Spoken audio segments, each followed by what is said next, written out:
Good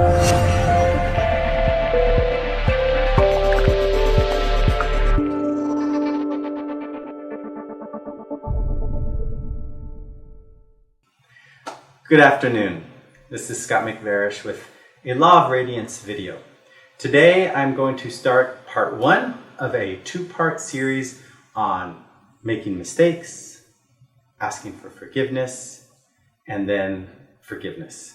Part two, the forgiveness part, will be brought to you by Betsy Havens, my dear Law of Radiance partner. Okay, so here are the 5 steps to do after you've made a mistake. We're going to start with the obvious one, which is actually step 2, and that's asking for forgiveness and being sorry.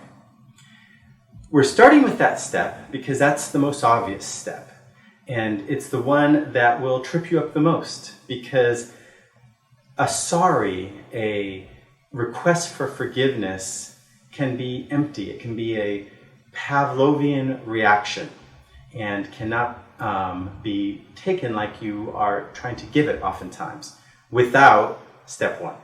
And step 1 is the understanding of your mistake, why you made it, why you perhaps thought something was a certain way, or you perhaps thought someone said something that they didn't say, or perhaps it was just a misunderstanding of your partner, of your work situation, of whatever in life threw you a curveball and contributed to your mistake. You need to understand that, because unless your apology, unless your request for forgiveness is based in that understanding, it really is meaningless. It's empty.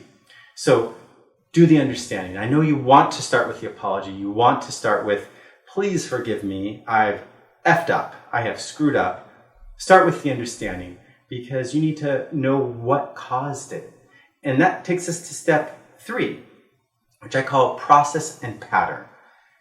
Chances are this is not your first mistake. Perhaps you have done this exact mistake before, perhaps with the same person in the relationship, perhaps with previous relationships, perhaps with your same employer or a different employer.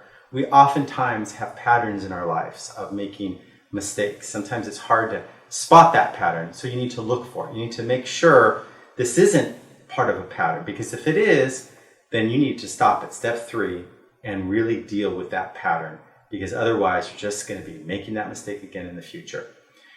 Process is also important. The mistake you've just made, you've probably made it on a few different levels. It was a mistake in judgment, it was a mistake in words used, it was a mistake in action, and perhaps it was even a mistake in how you did something. You thought you were doing something right, you thought you were taking the right approach, but at the end of the day, your process was just as bad as the mistake you made. So process and pattern, understand both those concepts.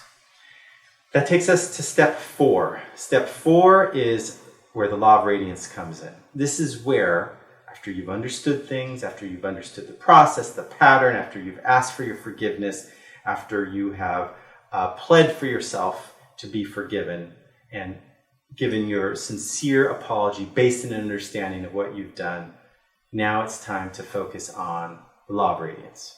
The Law of Radiance, as it applies to you, as it applies to the situation or your partner or your employer.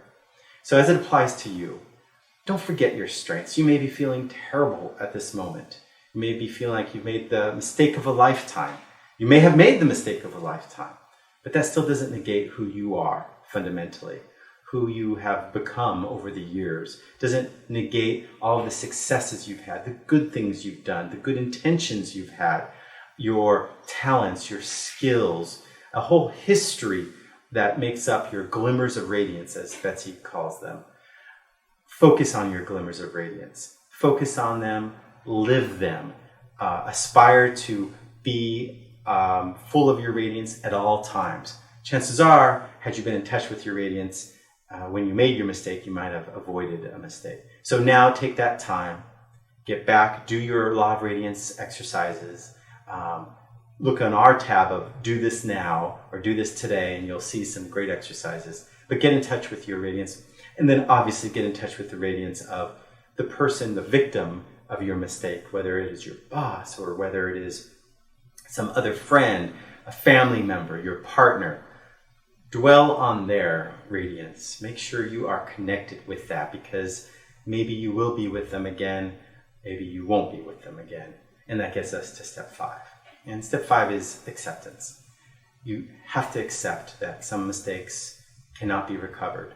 Maybe they were so serious that you can't even expect to be forgiven or expect for things to go back the same.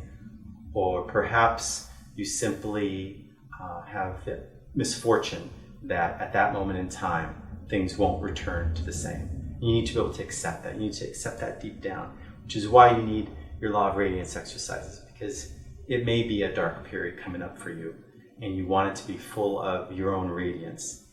Have your understanding, know what you've done wrong, spot the patterns, understand the process and how it could have been improved.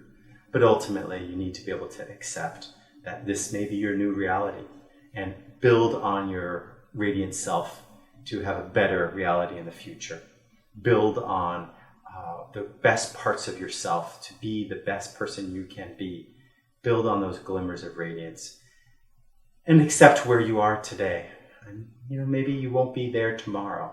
Maybe right now, friends and family or co-workers have ganged up on you and they have seen your mistake, and that's all they see. They only see the mistake you made. And that may be your fault. It may be their misperceptions. It may just be them being protective of the person that you've wronged. But that may be too much for the person who you've wronged to overcome.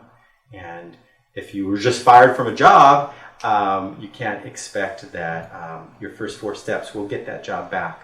But if you accept it, at the very least, you're not in a imbalanced state of need and a state of panic, because you're okay. You're going to be okay. You've made it this far in life. You have overcome probably greater challenges than this. You've probably recovered from greater mistakes than this. Even if this is your worst mistake, you still have a long history, a long body of work of being successful, of having successes, of having your glimmers of radiance. So just accept the consequences of this mistake. And maybe in that acceptance, forgiveness will be handed to you and given to you. But don't accept it as a ploy to be forgiven. Rather, accept it because sometimes you just can't change things. You can't control things. Maybe you were trying to control too much and that's why you made your mistake. Who knows? But that would be the 5th step. It would be acceptance. And just never forget that 4th step. If it's hard to accept, if you don't want this to be your new reality, go back to your glimmers of radiance. Okay, well, I look forward to part 2 with Betsy on forgiving, on giving your forgiveness to the person who's wronged you in whatever situation that is. Shine bright, be happy, and visit us at lawofradiance.org.